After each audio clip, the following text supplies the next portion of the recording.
mini-forum de ce matin. Je ne suis pas sûr, comme l'a dit votre collègue tout à l'heure, que le nouveau départ que nous souhaitons, tant pour notre pays, pourra se décider dans cette salle ce matin, si ce n'est pas plus fort que nous. Alors, mais on peut apporter notre contribution. Et lorsque nous avions été désignés, je me suis posé quelques interrogations par rapport au thème de la communication. Parce que je me suis dit que, mais est-ce que c'est le juge administratif qui est bien placé pour faire cette communication, même si, par ailleurs, au niveau du Conseil d'État, il y a une deuxième chambre qui est la chambre consultative, qui a pour mission de conseiller le gouvernement, enfin, d'abord de donner des avis, parce qu'il est saisi par le Premier ministre, par rapport au projet de texte, décret, ordonnance, loi, etc., et de décider lui-même de conseiller l'administration dans la bonne marche de cette administration-là. Peut-être que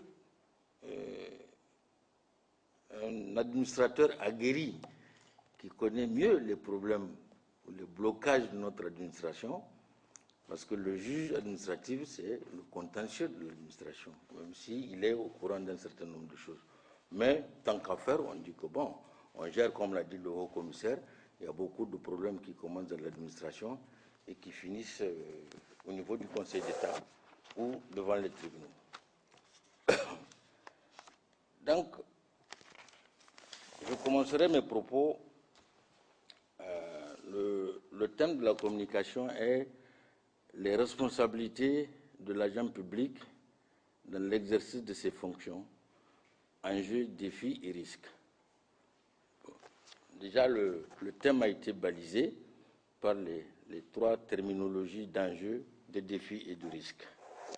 Je commencerai d'abord par tenter de définir, parce que c'est des concepts souvent qu'on utilise, mais dont on ne connaît pas la définition ou même la portée d'agent public ou de la fonction publique.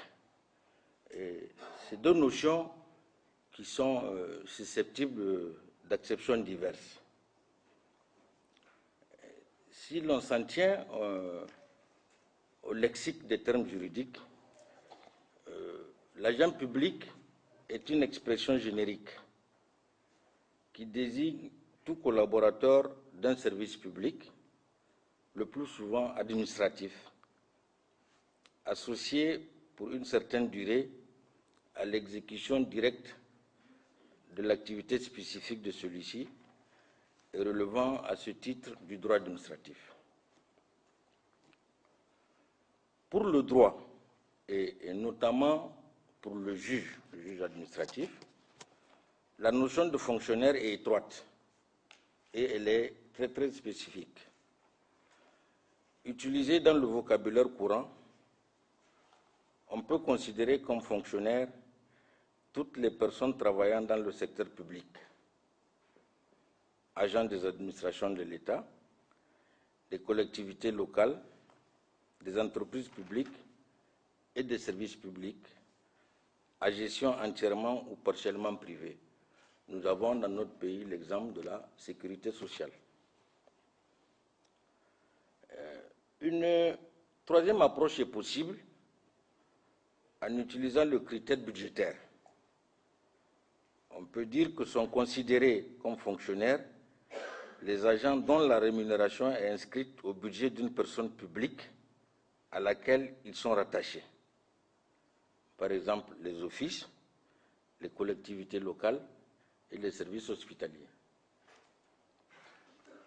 Mais il faut rappeler que tous les agents payés par les collectivités ou établissements publics, enfin certains agents payés par les collectivités ou établissements publics, ne sont pas forcément des fonctionnaires au sens strict, car tout dépend du statut de leur statut juridique vis-à-vis de leur employeur.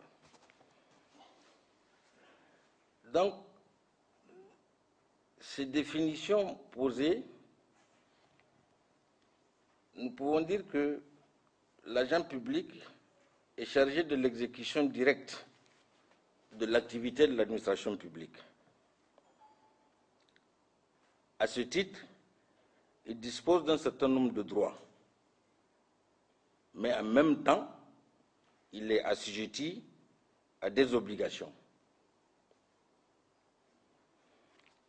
Les droits et devoirs de l'agent public ne s'opposent pas, c'est-à-dire qu'ils ne sont pas antinomiques, mais au contraire, ils se complètent.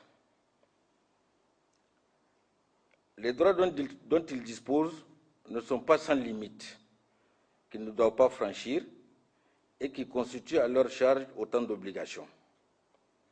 C'est-à-dire que même si l'agent public a des droits, il y a des limites qu'ils doivent observer et ces mêmes droits qu'ils ont leur imposent souvent des obligations. Les devoirs des agents publics ne sont pas eux aussi sans contrepartie, le plus souvent pécuniaire, et ces devoirs constituent autant de droits dont ils peuvent en réclamer.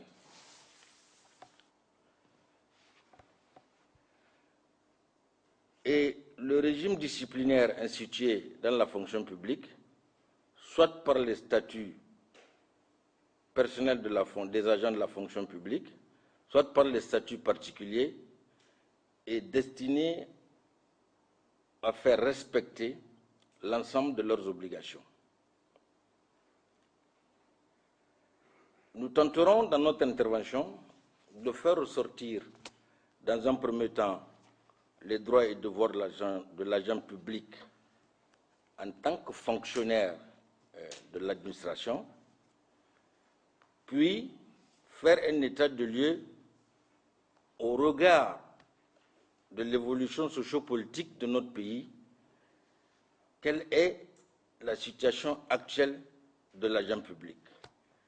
Et nous pensons que cette démarche nous paraît beaucoup plus pragmatique et cadre avec les préoccupations du moment.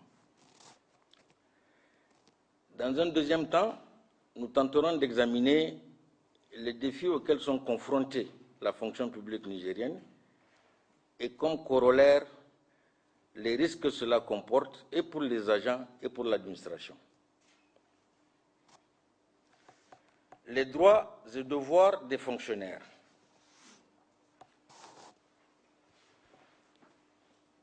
L'ensemble des droits et devoirs des fonctionnaires, des agents publics, sont prévus soit par la Constitution nigérienne, soit par les lois. Je veux parler du statut général de la fonction publique ou des statuts particuliers, parce que depuis un certain temps, nous avons tendance à vider le statut général de la fonction publique par la création des statuts particuliers de beaucoup de corporations, à telle enseigne où on se demande est-ce qu'à l'avenir, le statut général de la fonction publique ne gérera rien que les chauffeurs et les plantons. En fait, c'est un constat. Les différents droits. Le premier droit, c'est le droit à la rémunération, que l'on peut considérer comme étant un principe universel qui veut que le fonctionnaire, après service fait, a droit à une rémunération. Le deuxième droit, la liberté d'opinion et d'expression. Ce droit est aussi un droit fondamental qui est reconnu par notre Constitution. C'est-à-dire qu'il ne peut y avoir aucune distinction entre les fonctionnaires en raison de leur opinion publique, syndicale, religieuse ou philosophique. Et ces opinions ne peuvent en principe pas être mentionnées dans les dossiers individuels du fonctionnaire. Mais au-delà de la liberté d'opinion,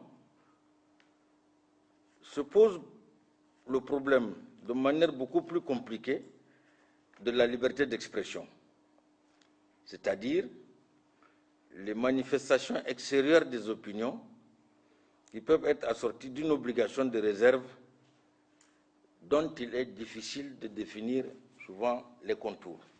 Quand est-ce que les fonctionnaires est sorti de son obligation de réserve? Quand est-ce qu'il y est resté? D'une part, il faut distinguer la liberté d'expression en dehors du service. Dans le premier cas, la liberté est le principe. Par exemple, un fonctionnaire peut appartenir à un parti politique de son choix, à un groupement à caractère confessionnel, etc., etc. Mais, dans le service, la liberté de l'agent public est limitée par un devoir strict de neutralité et même par un devoir de loyalisme envers les institutions.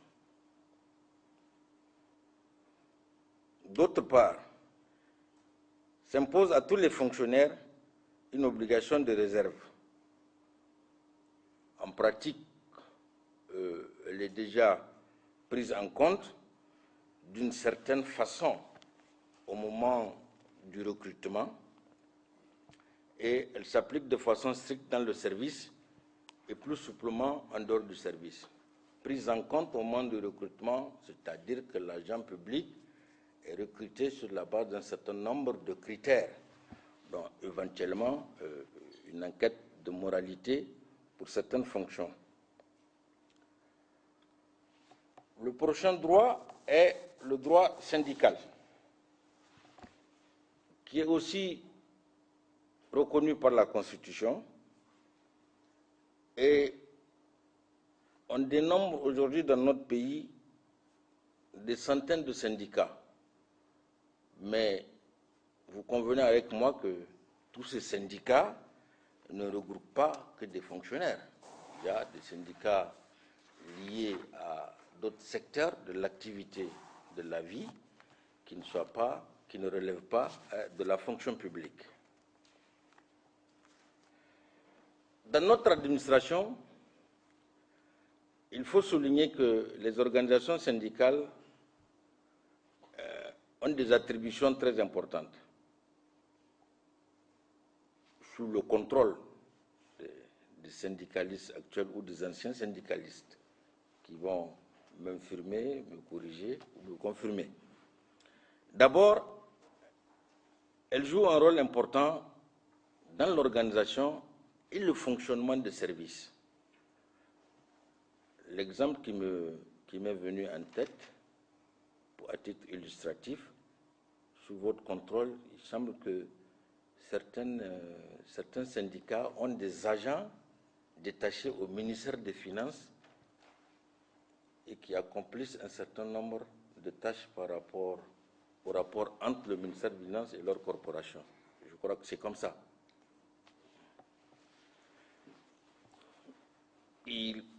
Un rôle important dans l'organisation et le fonctionnement du service, dans l'élaboration des règles statutaires et les décisions individuelles relatives aux fonctionnaires en désignant les représentants du personnel dans les organismes paritaires consultatifs. Ensuite, elles ont qualité pour conduire au niveau national des négociations, notamment lorsqu'il y a des revendications salariales ou des revendications liées aux avantages de leurs membres. Et il leur est reconnu le droit d'ester en justice pour la défense des intérêts matériels et moraux de leurs membres.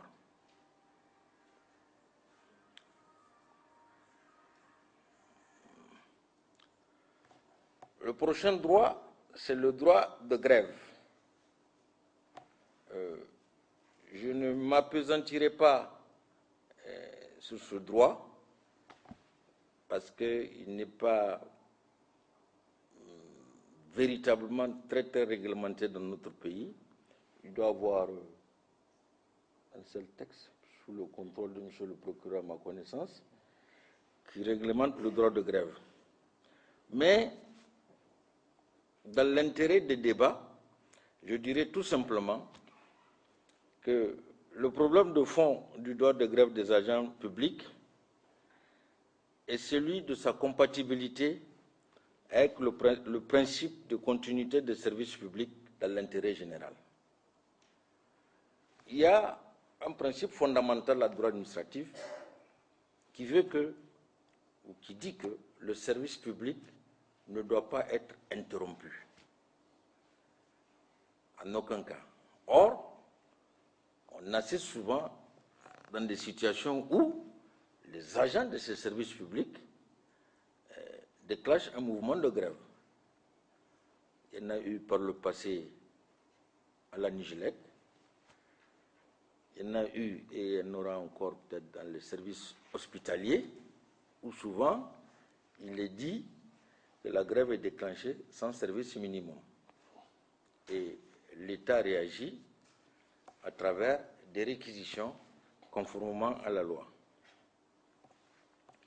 Voilà, il y en a d'autres, mais on passerait beaucoup de temps en les étayant, mais je me suis appesanti sur les droits les plus fondamentaux de l'agent public.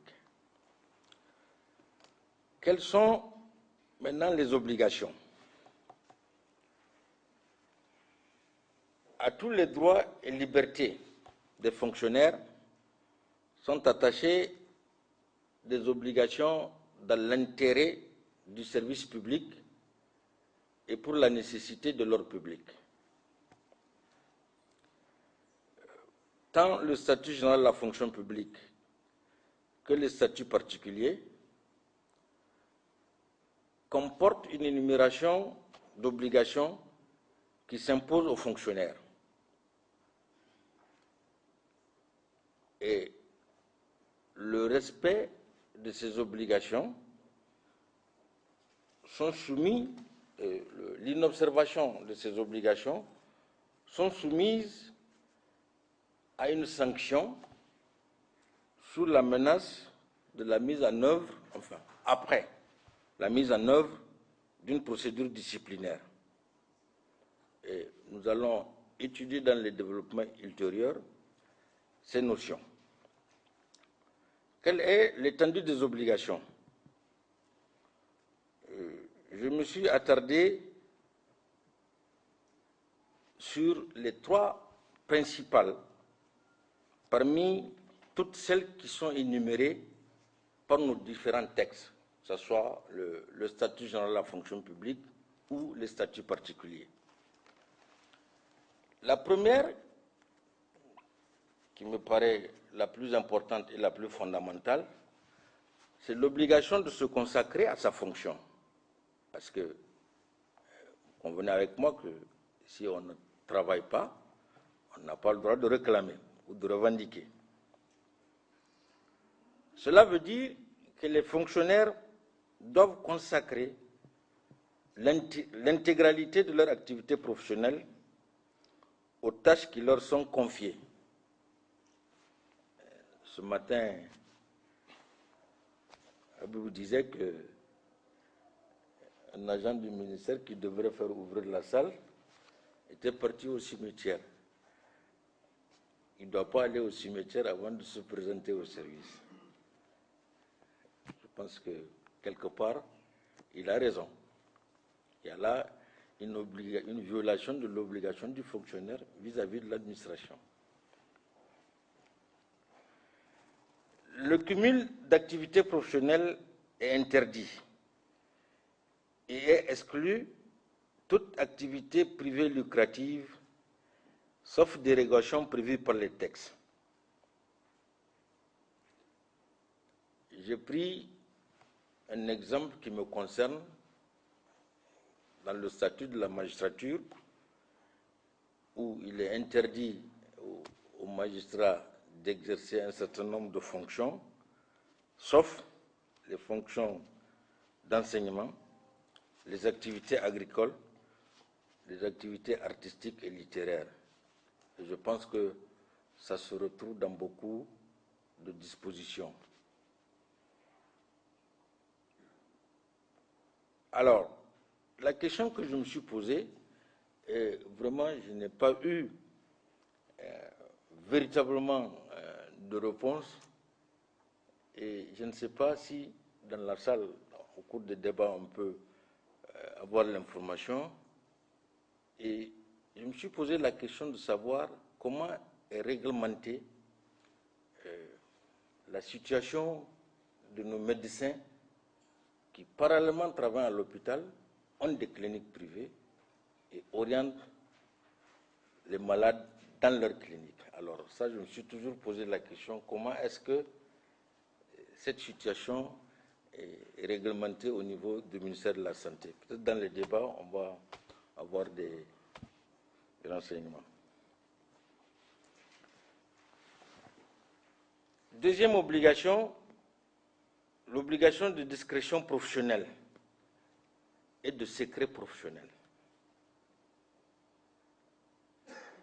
En principe, les fonctionnaires ne peuvent divulguer les faits, documents, informations dont ils ont connaissance dans l'exercice de leurs fonctions sous réserve d'une autorisation de l'autorité administrative. Ça, c'est le principe en droit, mais la réalité, sur le terrain, en est autre. Mais il faut dire qu'en 2011, une ordonnance portant charte d'accès à l'information publique et aux documents administratifs a été prise par les pouvoirs publics. Cette ordonnance détermine les règles générales d'accès à l'information publique et aux documents administratifs. C'est l'ordonnance numéro 2011-22 du 23 février 2011 où il est fait à l'administration d'obligation de donner des renseignements ou donner certains documents administratifs aux citoyens qui en font la demande.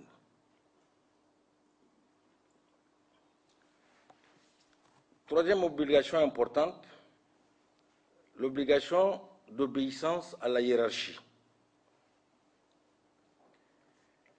Tout fonctionnaire assume la responsabilité des tâches qui lui sont confiées et il doit se conformer aux instructions de son supérieur hiérarchique.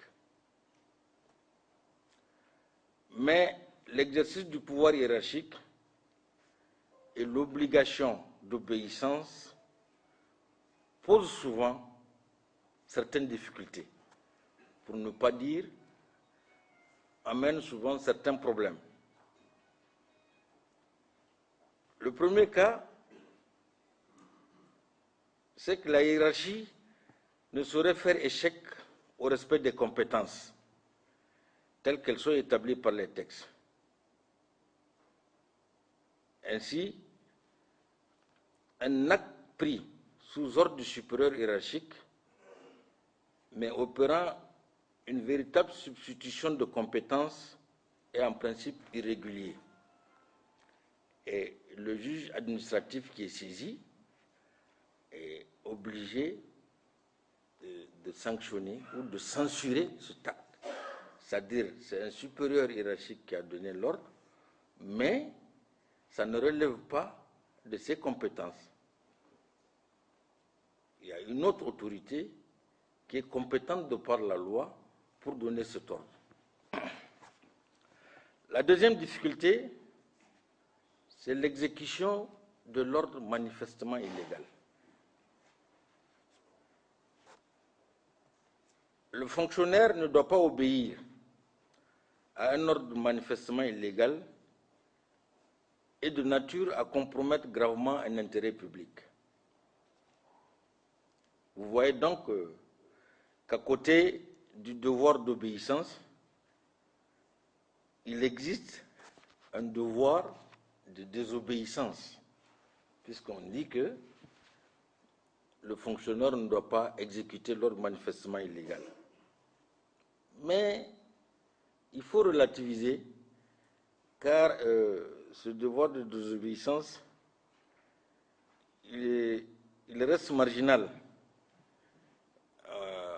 dans les faits, compte tenu de la difficulté qu'il y a souvent à définir ou à dire quand est-ce que l'ordre est illégal. Parce que toute la difficulté, à quel moment, ou bien comment est-ce qu'on peut définir un ordre manifestement illégal? Parce que toute la difficulté est là. Donc, la réponse à cette question et à ces inquiétudes, je ne sais pas, monsieur le procureur, si j'ai les bonnes références, c'est la loi de 2002-005 du 8 février 2002 qui détermine l'ordre manifestement illégal. Je ne sais pas si c'est les bonnes références. Il faut vérifier. Sous réserve de vérification, parce que je me rappelle qu'elle a été contrôlée par la Cour constitutionnelle au mois de janvier 2002. Donc, la publication est faite après le contrôle de la Cour constitutionnelle. Donc, si ça a été publié en 8 février 2002, je pense que c'est correct. Vraiment, dans mes déplacements, je ne sais plus où j'ai mis le texte, je ne l'ai pas au bureau, je ne sais plus où j'ai garé ça. Mais je pense que c'est les références comme ça. Parce que j'ai demandé au secrétaire général du gouvernement, le service du journal officiel, ils m'ont dit que les références ne sont pas bonnes. Or, moi, j'ai l'arrêt de la Cour qui a contrôlé le texte au mois de janvier 2002.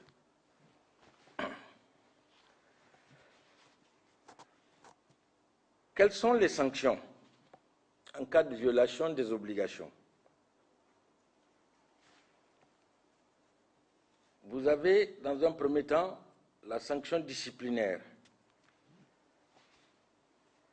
C'est-à-dire qu'en dehors de l'éventuelle mise en jeu de la responsabilité civile, une faute professionnelle d'un fonctionnaire peut entraîner à la fois une sanction disciplinaire et une répression pénale.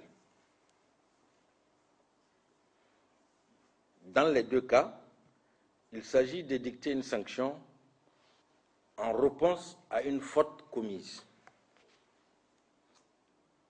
Mais il y a une réelle indépendance dans les deux procédures. Parce que la sanction disciplinaire est liée à l'exercice de la fonction.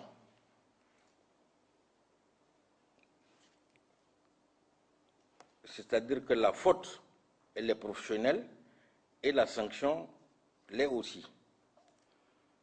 Alors que la répression pénale, elle concerne tous les individus pour des faits qui ne sont pas liés à une fonction, qui ne sont pas liés, concerne tous les individus pour des faits qui ne sont pas liés à une fonction, et que la sanction pénale ne vise pas le fonctionnaire en tant que tel, mais il vise le fonctionnaire dans sa liberté ou sa propriété. Parce que quand vous êtes fonctionnaire et que vous commettez un délit de droit commun, un exemple banal, l'agent public qui commet un accident avec le véhicule de service, ce n'est pas en tant que tel une faute professionnelle, mais l'accident étant un délit d'imprudence, il y a des procédures appropriées au niveau de la justice pour poursuivre et sanctionner éventuellement. En pratique, la décision de l'autorité disciplinaire ne lie pas le juge pénal, car il y a, comme je viens de le dire, des agissements qui peuvent être des fautes disciplinaires sans être des délits. Tout comme il y a des comportements qui peuvent être des délits sans être une faute disciplinaire. Mais dans notre droit positif, la plupart des textes statutaires subordonnent l'action disciplinaire à l'aboutissement de la procédure pénale pour les fonctionnaires objets de poursuite judiciaire. Et c'est ce que nous avons remarqué au niveau du Conseil d'État, enfin c'est un constat, que beaucoup de sanctions qui ont été infligées par les pouvoirs publics l'ont été au mépris des règles de procédure qui sont prévues par les textes qui régissent les intéressés. Parce que souvent, on prend des décisions de révocation alors que le dossier judiciaire n'est pas fini, quand bien même le statut prévoit que le fonctionnaire objet d'une poursuite judiciaire ne sera révoqué qu'après sa condamnation par une décision de justice devenue définitive. Souvent, la sanction tombe sans que l'instruction même ne soit clôturée au niveau du juge d'instruction et du coup, c'est la saisine du Conseil d'État. Quelle est la procédure et le contrôle du juge? Le pouvoir disciplinaire, il appartient en principe à l'autorité investie du pouvoir de nomination. Et cette autorité peut infliger une sanction à un fonctionnaire pour toute faute commise dans l'exercice ou à l'occasion de l'exercice de ses fonctions. Quelles sont les sanctions possibles? Lorsque on examine les différents textes qui régissent notre administration, toujours le statut général de fonction publique ou le statut particulier, on peut répartir ou regrouper les sanctions en 4 groupes, sous le contrôle des administrateurs qui sont dans la salle, si j'ai omis. Le premier groupe comporte la remontrance verbale, l'avertissement, le blâme. Le deuxième groupe comporte, selon la gravité de la faute, la radiation du tableau d'avancement, l'abaissement d'échelon, l'exclusion temporaire de fonction pour une durée n'excédant pas 6 mois pour certains textes, et le déplacement d'office. Le troisième groupe comporte la rétrogradation, la suspension, c'est-à-dire le retrait de certaines fonctions. Le quatrième comporte les sanctions plus graves, à savoir la mise à la retraite d'office, la révocation avec ou sans droit à pension. Voilà, tel que libellé dans nos différents textes, les sanctions possibles qu'on peut infliger à un fonctionnaire. Quelle est la procédure? Lorsqu'une procédure disciplinaire est engagée contre un fonctionnaire,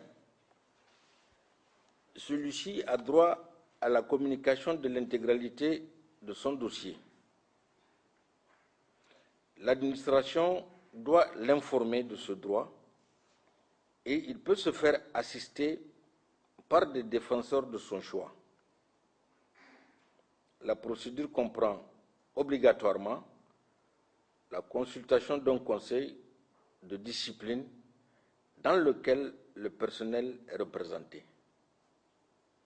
Si j'ai pris ces 3 ou 4 aspects pour les mettre dans la communication, c'est parce que, en tant que juge administratif, j'ai remarqué que dans beaucoup de procédures qui nous parviennent, ces procédures ne sont pas respectées. Il y a des situations où on sanctionne sans avis du conseil de discipline. Il y a des situations où on sanctionne, l'intéressé n'a pas eu communication du dossier. Il y a des situations où on sanctionne les droits de la défense n'ont pas été respectés. À tel point où on se pose la question, est-ce que véritablement nos administrateurs prennent le temps de lire les textes qui sont mis à leur disposition et qui les régissent eux-mêmes? En fait, c'est pour mettre le pavé dans la mare et susciter le débat que j'ai pris ces quelques notions pour les mettre dans ma communication. Quel est le contrôle du juge? Le juge administratif, bien sûr. Il contrôle l'exercice du pouvoir disciplinaire, car le fonctionnaire peut demander d'une part l'annulation d'une sanction qu'il estime irrégulière et d'autre part peut demander une réparation pécuniaire du préjudice qu'il aurait éventuellement subi du fait de la révocation arbitraire.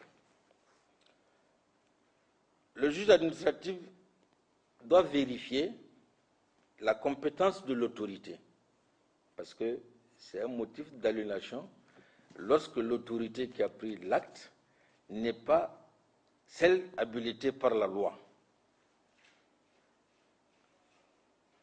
Il doit vérifier le respect de la procédure et les mobiles de l'auteur de la sanction. Qu'est-ce qui a motivé l'auteur de la sanction à aller vers une telle sanction?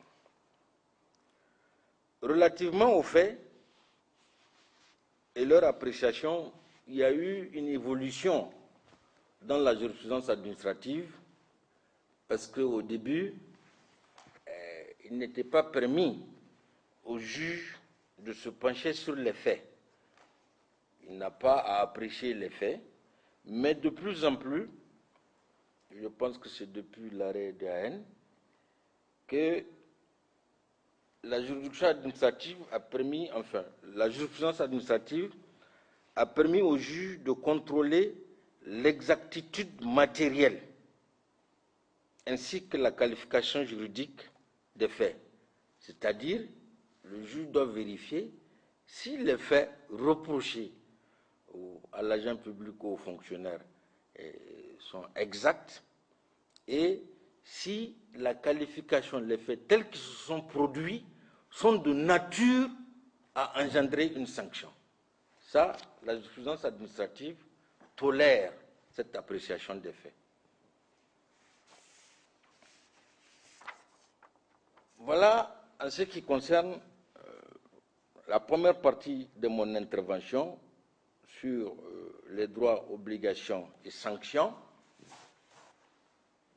Nous allons un peu parler maintenant des défis qui s'imposent à l'agent public ou voire même à notre administration.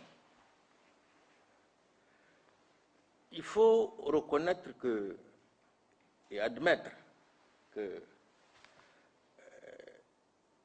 l'agent public, d'une manière particulière, je parle du cas de Niger, et même l'administration nigérienne, qui, jadis, pour ne pas dire par le passé, jouissait d'une réputation qui va au-delà de nos frontières, ont connu au fil de l'évolution sociopolitique de notre pays une situation de régression.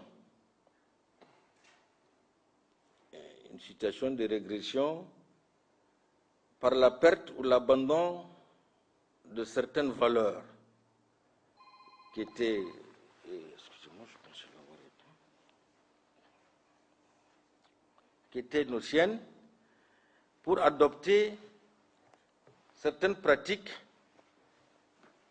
qui ne cadrent pas avec les critères que nous avons toujours reconnus et retenus, qui sont les critères de compétence, de performance, de probité et d'intégrité. Ces valeurs aujourd'hui, de plus en plus, ont tendance à disparaître pour laisser la place à ce que nous savons tous, aux inquiétudes que vient de soulever M. le Haut-Commissaire. J'ai tenté d'analyser les causes et je me suis dit que elles sont à la fois exogènes et endogènes, c'est-à-dire qu'elles existent dans le système même, mais souvent elles sont en dehors du système. Quelles sont les causes qui m'ont paru exogènes? Je me suis penché sur la détérioration du système éducatif.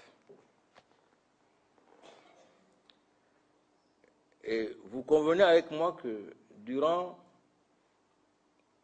ces 30 dernières années, je ne sais pas si je me trompe, même si ça va au-delà, le système éducatif nigérien est en constante régression. Et le point de départ a été, à l'époque, la décision de limiter ou bien de ramener l'âge de la retraite à 30 années de service.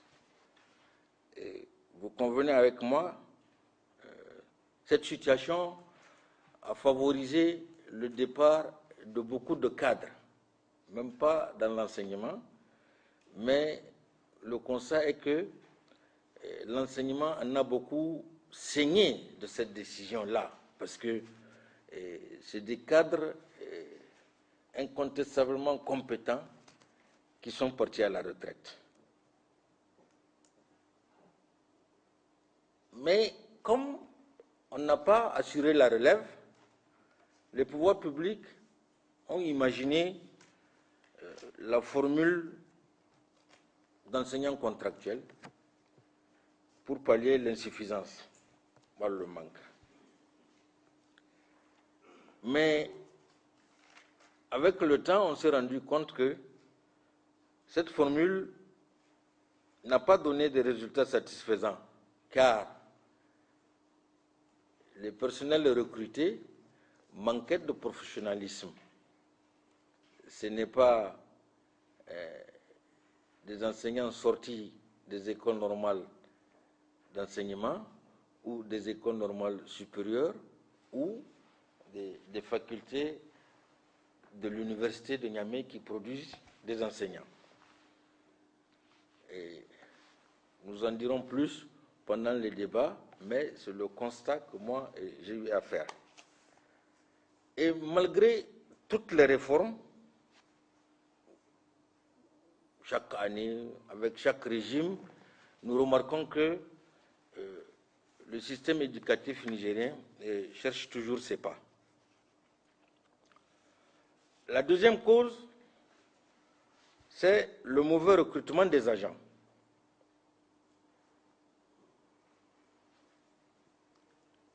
Force est de constater que depuis quelques années, le recrutement à la fonction publique, qu'il soit fait sur concours ou autrement, n'est jamais exempt de critiques ou de fraude. Et vous avez vu que beaucoup de concours ont été annulés pour des faits de corruption et de fraude. Et beaucoup d'agents de la fonction publique ont fait l'objet de poursuites judiciaires pour ces faits.